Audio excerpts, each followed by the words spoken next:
This week on ANN, the Adventist Development and Relief Agency and the Adventist Church team up to give aid to India and Brazil after COVID-19 outbreaks. A young Adventist is killed by a bomb blast in the Solomon Islands. And Adventists in Chiapas pass out more than 1 million missionary books. These stories and more coming up.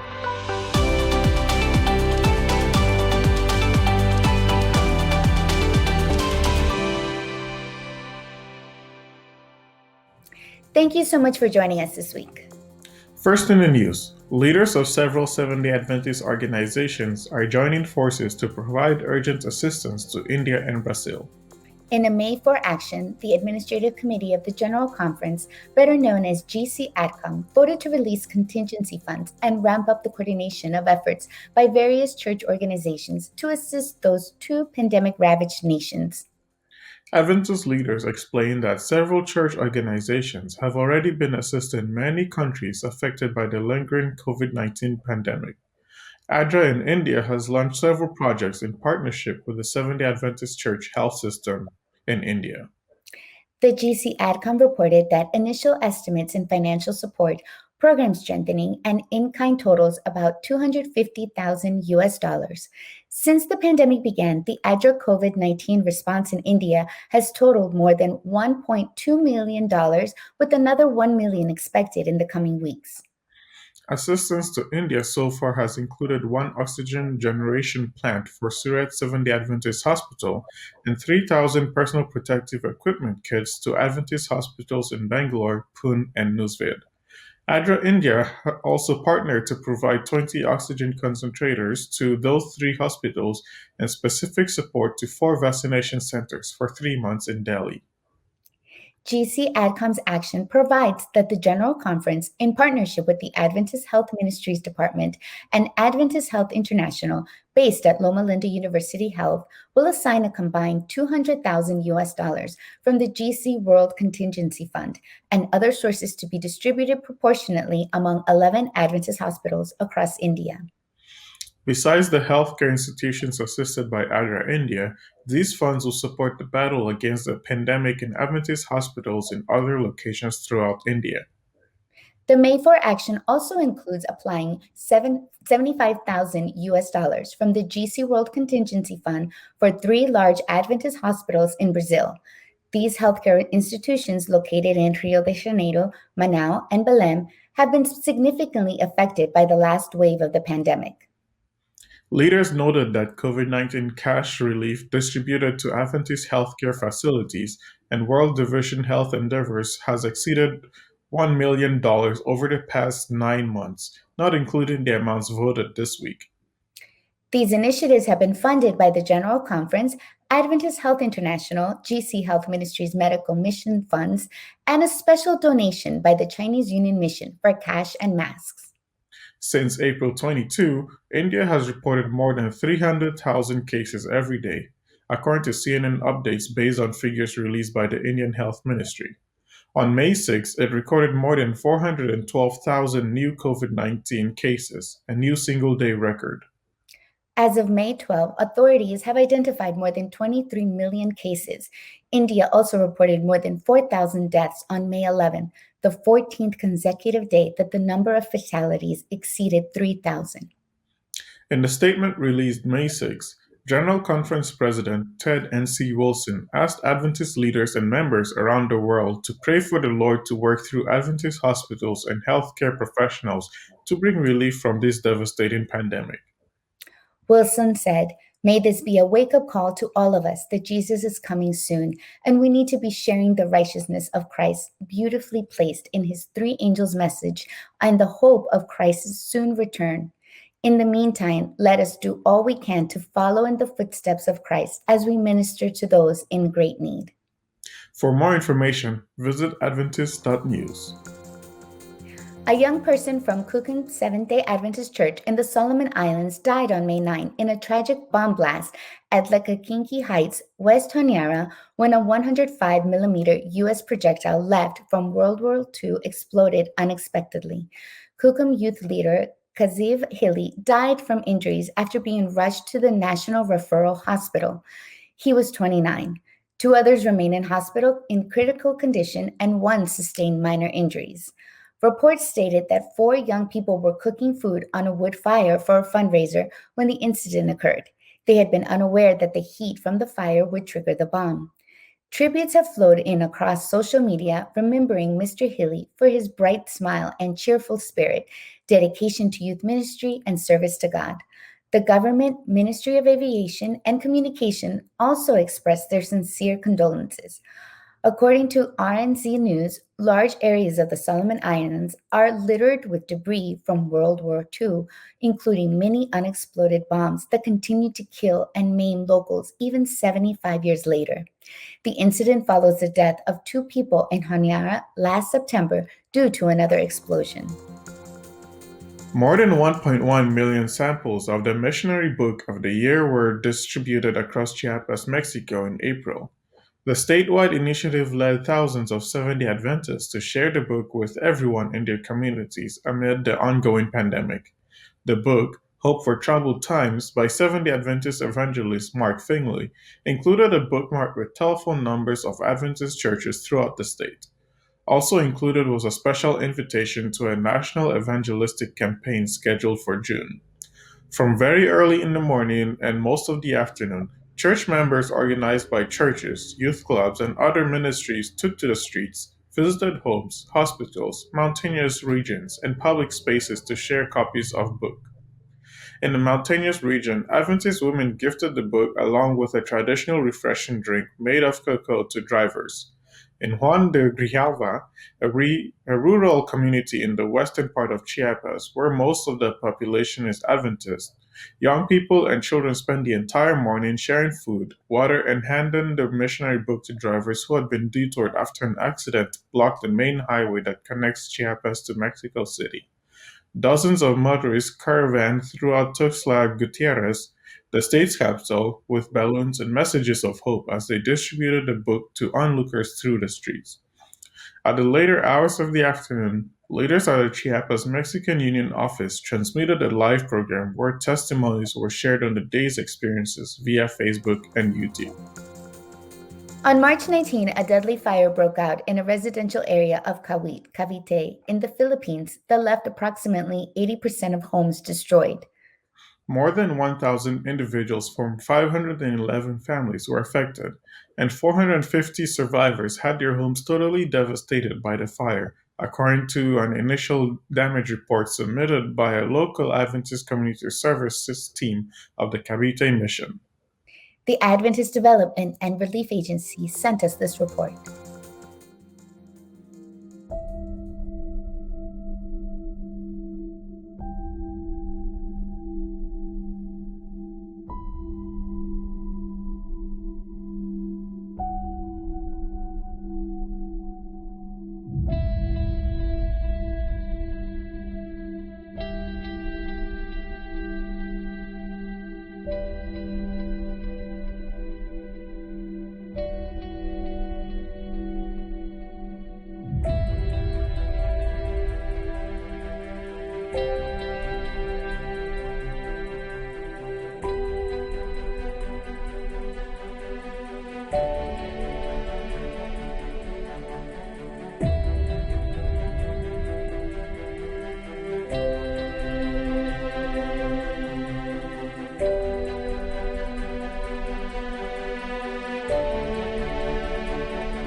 Coming up, Adventist young people in Chile participate in mission despite the COVID-19 pandemic. But up next, Advent Health has an exciting new partner to help expand their healthcare in Florida. Hi, VL. How are you? Are you okay? Dear VL, I can't even remember how long we've been staying at home now because of this virus. For now, it's just nice to hear your voice and see your face. Nothing beats playing outside in the dirt, though. Which reminds me, are your hands clean? Yes! Mommy and Daddy says not a lot of kids get COVID-19, but it's always nice to be extra safe. We should wash our hands before picking our nose.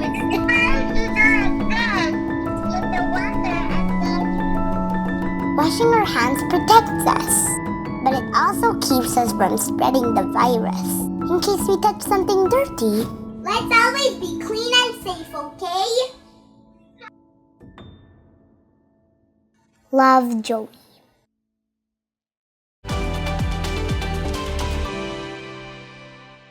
Welcome back. Advent Health, based in Altamonte Springs, Florida, is expanding on a long-standing alliance with Disney to become the official healthcare provider at Walt Disney World Resort. Both organizations share a commitment to bringing innovation and inspiration to the Central Florida community. Advent Health's Tom Johnson shares this story. We are happy to let you know about a new alliance which brings together Advent Health's consumer-centered healthcare with Disney's legendary guest service. 1, 2, 3. A lot of excitement as the joint announcement was made. The new alliance makes it easier for those who get sick while on vacation or who have pre-existing health conditions to plan their vacations and receive care when they arrive in Central Florida. Advent Health is building a new emergency room too, Advent Health ER, located at Flamingo Crossings Town Center next to Walt Disney World Resort. It will be staffed by Advent Health clinicians and is expected to open in late 2022. Also, Walt Disney Pavilion at Advent Health for Children will co-create a unique experience for children in hospitals and pediatric outpatient offices across Florida. The elevated experience will be designed to ease anxiety through the use of familiar Disney characters and immersive storytelling elements. The exciting ideas we are developing around health and wellness will raise the bar for vacation planning and allow those visiting this magical place to immerse themselves in the world-class attractions and entertainment without having to think twice about their medical needs, their healthcare needs, because they can rest assured with the support of Central Florida's #1 healthcare system behind them. Other aspects of the alliance include Advent Health Care Concierge, allowing resort guests to receive personalized travel and health planning, Advent Health Primary Care Plus, personalized health care, and Advent Health Video Visits access for guests of Walt Disney World Resorts through the Advent Health app. If you'd like to learn more about this amazing new alliance between Advent Health and Disney, go to wondermeetswellness.com. In Orlando, Tom Johnson for Advent Health. Mission Caleb is one of the largest youth missionary projects in the Seventh-day Adventist Church. Through Mission Caleb each year, young people give up vacation to serve those in need. This year, despite the pandemic, young people in Chile continue to reach out and leave their mark on the world. The South American Division has more.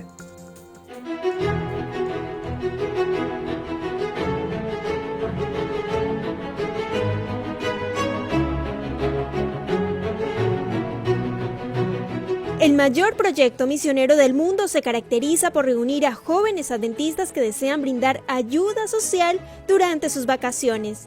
Este año, a pesar de la pandemia, bajo el lema Deja tu huella, la misión Caleb empezó con gran fuerza en Chile y muchos jóvenes se dedicaron a participar. Desde el desierto de Atacama hasta la región de los lagos, de la cordillera de los Andes hasta el Océano Pacífico, las manos de estos jóvenes y señoritas se extendieron para ayudar al prójimo. Muchos fueron los proyectos y muchas fueron las personas también que fueron ganadas para Cristo a través del bautismo. Pero también se sembró una importante cantidad de semilla para que durante este año 2021 pueda ser cosechada. En la región de Coquimbo, los jóvenes se movilizaron limpiando plazas, plantando árboles, pintando viviendas de adultos mayores y también realizaron una feria de salud abierta a la comunidad donde los vecinos pudieron recibir orientaciones acerca de los 8 remedios naturales y la importancia de practicarlos diariamente. Estuvo buena porque se aprenden muchas cosas, se aprende sobre la alimentación saludable, ejercicio, tener un buen descanso y también ahí se aprovecha uno de ver si está pesadita en peso, cosas así. Así que estuvo bien entretenido. En la zona central del país, el noticiero local de Constitución destacó la acción realizada por los voluntarios con la limpieza de uno de los accesos a la ciudad. Ahora en otro tema, un grupo de jóvenes de la iglesia adventista llevaron a cabo este fin de semana un desafío medioambiental. Bajo el lema Deja tu huella, la misión Caleb se propuso hacer una limpieza en la ruta de acceso a Constitución. De esta forma buscan dedicar tiempo de sus vacaciones a hacer un aporte a su entorno y la comunidad. Y hoy estamos aquí los Caleb limpiando toda esa basura, recogiéndola. Quizás nadie ve el trabajo que hacen los Caleb, pero seguramente que si no es hecho, todos se dan cuenta que alguien no lo hizo. Más allá del servicio social, en estas vacaciones algunos voluntarios han tenido la oportunidad de ser un canal de salvación para jóvenes y adultos que han aceptado a Jesús como su Salvador personal a través del bautismo. Estamos trabajando con esta familia hace un poco de tiempo junto con el pastor Edison y presenciar la vida de 2 personas a entregársela al Señor Jesucristo es algo impresionante. Esa es la labor que tenemos, más allá de hacer las ayudas sociales, es poder también entrar con el Evangelio, así como lo hizo o como es el método de Cristo. Además de las actividades sociales regulares, en algunos campos administrativos de la Iglesia Adventista en el país, se llevó a cabo una semana de encuentro virtual Caleb, donde los jóvenes tuvieron la oportunidad de fortalecer su vida espiritual e intercambiar experiencias. Ya a esta altura, amigos, tenemos 2 chicas que han tomado su decisión para bautizarse. Así que, queridos amigos, estamos muy contentos. Eso es fruto del proyecto Caleb y queremos agradecer al Señor. En la región metropolitana, los voluntarios unieron fuerzas y pintaron el condominio del adulto mayor ubicado en la comuna de Melipilla. Las autoridades locales agradecieron públicamente la acción de los jóvenes adventistas al preocuparse por cuidar a su comunidad. La verdad es que una linda labor la que están realizando y le vengo a saludar y darle las gracias a nombre de todos nuestros vecinos, a nombre de la municipalidad y a reafirmar el compromiso nuestro con la iglesia, con Caleb, para seguir haciendo cosas juntos y en lo que ustedes puedan necesitar, que está a nuestro alcance, cuenten con ellos. Desde el distrito de Melipilla, en Misión Caleb, llegó la hora. Proyecto Caleb 2021, llegó la hora. Este fue el informe para revista Nuevo Tiempo desde el Centro de Producciones Nuevo Tiempo Chile. Yo soy Caleb. Nos vemos. Chao, chao, chao, chao. Coming up, Elizabeth Henry is here for This Week in Adventist History. But up next, Adventist Mission shares a story from Battambang, Cambodia.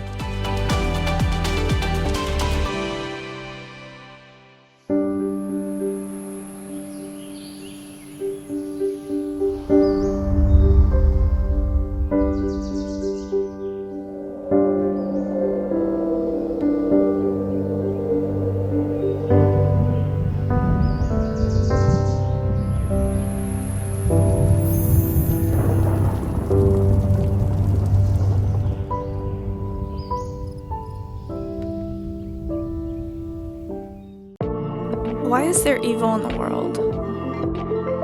Are Christians hypocrites? Is the Bible a fairy tale? Does Jesus love everyone? Church doesn't feel relevant to my life. Is God even real? You have questions? Let's talk about it. I Believe Bible.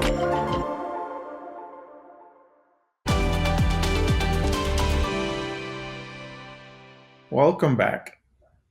Battambang, Cambodia is a large, bustling city where many residents experience poverty, lack of access to healthcare, and social challenges. Adventist Mission, through the Battambang Essential Life Center, works through a restaurant, health clinic, and gym to fill a need in the community. Adventist Mission has more.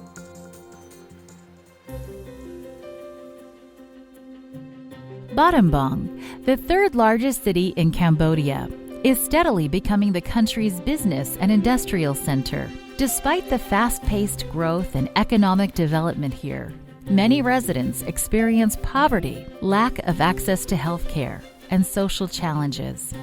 The Seventh-day Adventist Church in Battambang sees these challenges as opportunities to make people's lives better, and the 13th Sabbath offering helped make this possible.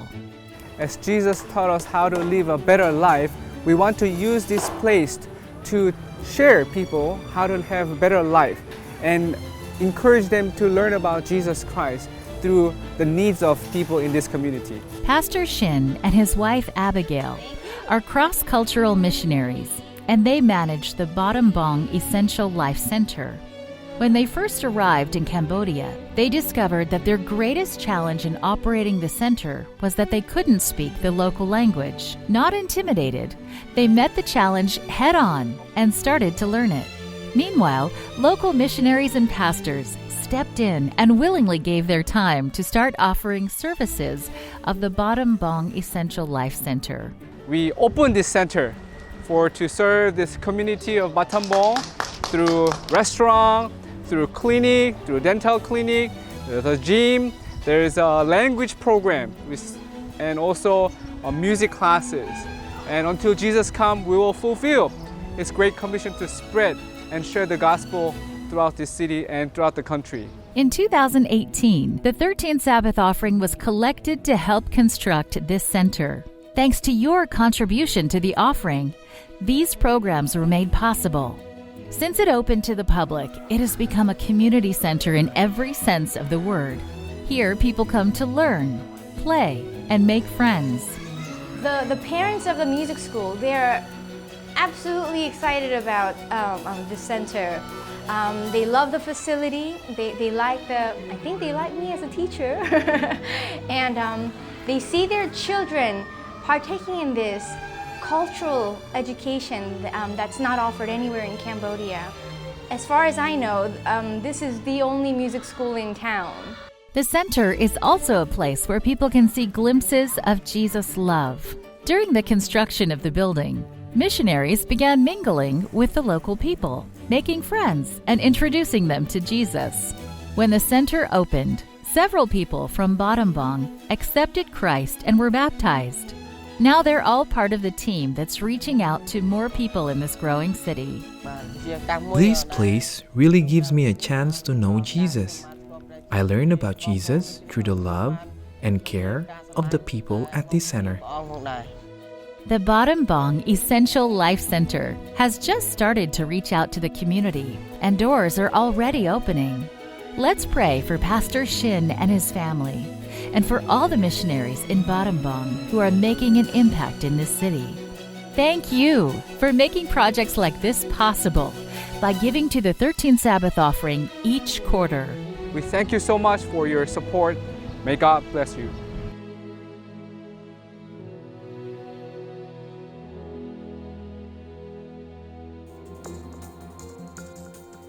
Watch this and other mission stories online by visiting AdventistMission.org, then click on videos at the top. And finally, for today's episode, let's turn to Elizabeth Henry for a look at Adventist history. This week, the life and ministry of Saturnino Mendes de Oliveira. Welcome to This Week in Adventist History. Saturnino Mendes de Oliveira, a canvasser and Bible instructor, was born on May 10, 1890 in Rio Grande do Sul, Brazil. The Oliveira family were introduced to the Adventist message between 1903 and 1904. In March 1904, the entire family, including Saturnino, who was 14 at the time, were baptized. In 1910, at the age of 17, Saturnino decided to become a missionary and began canvassing work. In 1912, he attended one of the first canvassing courses held at the Brazil Publishing House, where he was invited to choose between working as a teacher, evangelist, or canvasser. Saturnino chose canvassing because he preferred to be on the front line of missionary work. In 1914, Saturnino gave Bible studies in the first series of meetings in Santo Amaro, led by Pastor John Lipke. In 1916, Saturnino trained the first class of student canvassers at the Adventist Seminary. On May 10, 1916, on his birthday, he married Geronima Servo and they had 5 children. In 1919, Saturnino was appointed director of the publishing department of the Paraná Santa Catarina mission. He went on to work in various missions as publishing director and canvassing director, leading the canvassing work until his retirement in 1950. Even then, his dedication led him to continue canvassing for 10 more years. Saturnino died at the age of 87 in August 1977. He left behind a 51-year contribution to the canvassing work in Brazil, 17 as a canvasser and 34 as a canvassing director. To learn more about Saturnino Mendes de Oliveira, please visit the Encyclopedia of Seventh-day Adventists online at encyclopedia.adventist.org. This has been a look at this week in Adventist history. Thanks for watching ANN. Join us next week for more news from the headquarters of the Seventh-day Adventist Church. Did you know the Adventist Church has a YouTube channel where you can watch ANN video, ANN in-depth, and plenty other amazing videos on prophecy, health, and Bible study? Just go to YouTube and search for the Adventist Church. Make sure you click the subscribe button to make sure you've caught up each week. And remember, leave a comment or a prayer request. We have people who are praying for you 24 hours a day, 7 days a week. Before we say goodbye, here's some good news from the book of Isaiah, chapter 61, verses 1 and 2. The passage says, "The Spirit of the Sovereign Lord is on me, because the Lord has anointed me to proclaim good news to the poor. He has sent me to bind up the brokenhearted, to proclaim freedom for the captives and release from darkness from the prisoners, to proclaim the year of the Lord's favor and the day of vengeance of our God, to comfort all who mourn." That's our program for this week. And remember, you can always visit Adventist.news for daily news and videos. Until next time, God bless. Take care.